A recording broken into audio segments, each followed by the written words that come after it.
Psalm 23. You've probably heard it in quiet hospital rooms, at gravesides, or printed on greeting cards. But beneath its familiar words lies a spiritual blueprint, one packed with promises, metaphors, and deep truths that are easy to miss.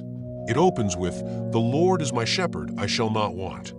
In just 10 words, David reveals a radical shift in identity. He is not king here. He's not a warrior. He's a sheep. That's humility. In ancient Israel, shepherds were everything to their flock: guide, healer, protector, and provider. Sheep are dependent, vulnerable. They can't defend themselves. So when David calls the Lord his shepherd, he's surrendering control and declaring trust in God for every need. I shall not want isn't about getting everything you desire. It's about lacking nothing essential for your soul. Then he makes me lie down in green pastures. He leads me beside still waters. This is not about vacation or escape. It's about deep shalom. In Hebrew, shalom means peace, wholeness, and restoration. Sheep don't lie down unless they feel completely safe. No predators, no hunger, no fear. So God doesn't just offer rest. He creates the conditions for it. Still waters were essential, too. Sheep won't drink from rushing streams. The good shepherd calms the chaos so we can be refreshed. Next, he restores my soul. He leads me in paths of righteousness for his name's sake. Restore in Hebrew can mean to return, to repair, to bring back life. This is spiritual CPR. God isn't only guiding our steps, he's healing what's broken inside. And why? For his name's sake. Not because we earned it, but because he's faithful to his own nature, holy, loving, constant. Now comes the heart of the psalm. Even though I walk through the valley of the shadow of death, I will fear no evil, for you are with me.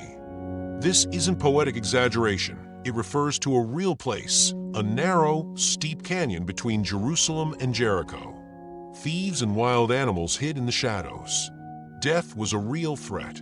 But David doesn't say, "If I walk through it," he says, "even though."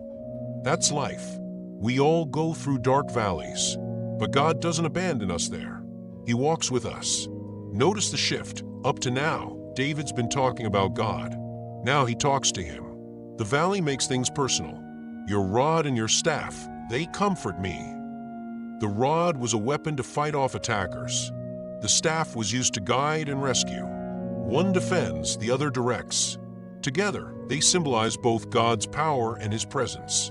Protection and correction, strength and support. Then it changes again. You prepare a table before me in the presence of my enemies. Picture this. You're surrounded by threats. But instead of fighting or fleeing, God sets a banquet. A table, peace, provision, victory. This isn't just food, it's honor. In ancient culture, dining in the presence of your enemies meant triumph. You sit, you eat. God protects. You anoint my head with oil, my cup overflows. Anointing was a sacred act, used for kings, priests, and honored guests. But shepherds also anointed sheep with oil to protect them from insects and infection. David's saying, "God treats me like royalty and heals my wounds. And my cup overflows, not because I've earned it, but because his blessings don't run dry." Finally, surely goodness and mercy shall follow me all the days of my life, and I will dwell in the house of the Lord forever. Follow is better translated as pursue. God's goodness chases us. His mercy hunts us down.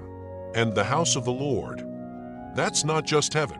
It's abiding in God's presence now and forever.